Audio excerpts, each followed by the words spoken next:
Tradishow au rendez-vous. Si vous aimez le Tradishow après Tonton Etienne le samedi dernier, pour ce samedi, nous serons en pays Maoka, c'est comme ça qu'on dit, hein, je crois. Voilà, Marabamba sera avec nous, avec son équipe pour agrémenter un peu ce samedi. Monsieur Boué. J'ai quelquefois un petit peu de mal avec les noms de là-bas. Donc, Boué André. Oui, voilà.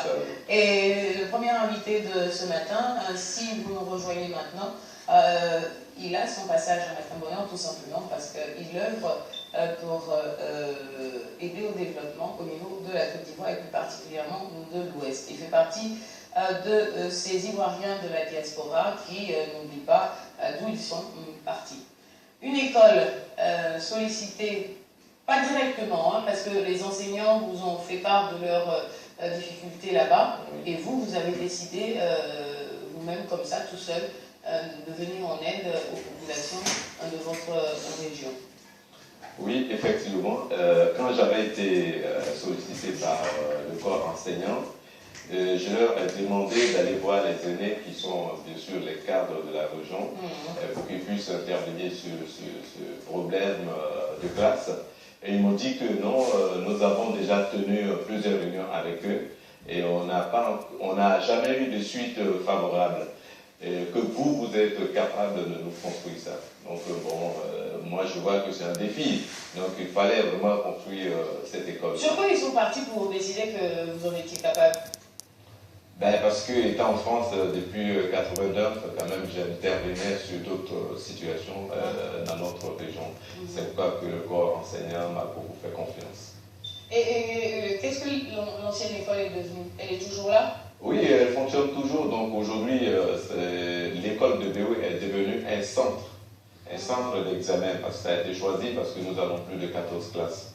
Donc c'est là maintenant les épreuves de CP, bourse, tout ça, ça se passe.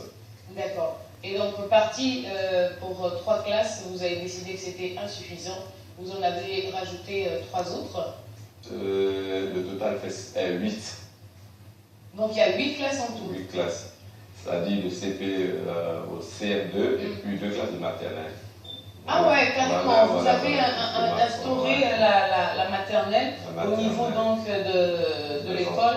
Voilà. C'est pas Béoué. Béoué, c'est dans la sous-préfecture de Fakobli, qui se trouve sur l'axe routier Fakobli-Mans, à 17 km de Mans. Ah ouais, j'ai fait le nom, mais je ne connais pas Béoué. Je n'ai pas pris le temps de faire le tour de la région pendant que j'y étais. D'accord. Et la particularité, ce qui est intéressant dans l'acte posé par M. Boué, c'est que c'est vrai, les classes ont été construites par lui, par ses propres moyens, mises à la disposition des populations de Béoué, mais ensuite remises à l'État. Oui, effectivement. Vous continuez de payer les enseignants? Non, je l'ai fait pendant 2 à 3 ans. Donc à partir de là, quand l'État a pris ça en charge, bon, et toujours les bénévoles étaient toujours en place, mais je ne sais pas, c'est la population qui intervenait sur ce problème-là, au niveau du paiement des bénévoles. Ouais. Voilà. Donc après, il y a des enseignants qui ont été affectés. Et une fois que par les enseignants, voilà, par l'État. Donc une fois que ces enseignants ont été affectés, donc les bénévoles ont arrêté leur mission. Ils ont arrêté leur mission, mais qu'est-ce qu'ils sont devenus? Il y a d'autres qui ont été insérés dans le plan du gouvernement, qui ont été insérés et qui aujourd'hui... Ceux qui avaient envie de continuer? C'est pas forcément, parce qu'il y a eu des conditions pour être insérés dans le gouvernement. Voilà, il y a des conditions.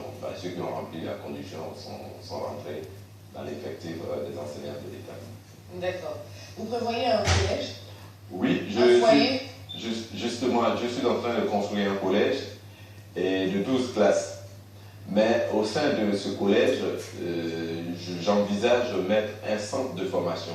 Parce que j'ai remarqué que dans notre pays, les formations sont vraiment sélectives. Donc les enfants qui n'ont pas eu la chance après leur BEPC, qui n'ont pas eu la chance d'accéder en classe de seconde ou première, ces enfants-là puissent être formés et demain rentrer dans la vie active pour qu'ils puissent aussi participer au développement de notre pays. C'est pas une seule personne. Et vous voyez quoi comme formation en dehors de la formation au niveau de l'enseignement général classique? Au niveau de la formation, nous avons d'abord, on a trois formations sur lesquelles, parce qu'actuellement, on n'a pas encore fini, je n'ai pas encore fini le collège. Donc, ça ne se fait pas en 2 jours, hein, surtout quand on est seul. Il y a la formation de la maçonnerie. Okay. Il y a l'électricité. Et moi, j'avais voulu aussi qu'il y ait, comment on appelle, les dessinateurs en bâtiment, pour que ces gens-là puissent faire les plans.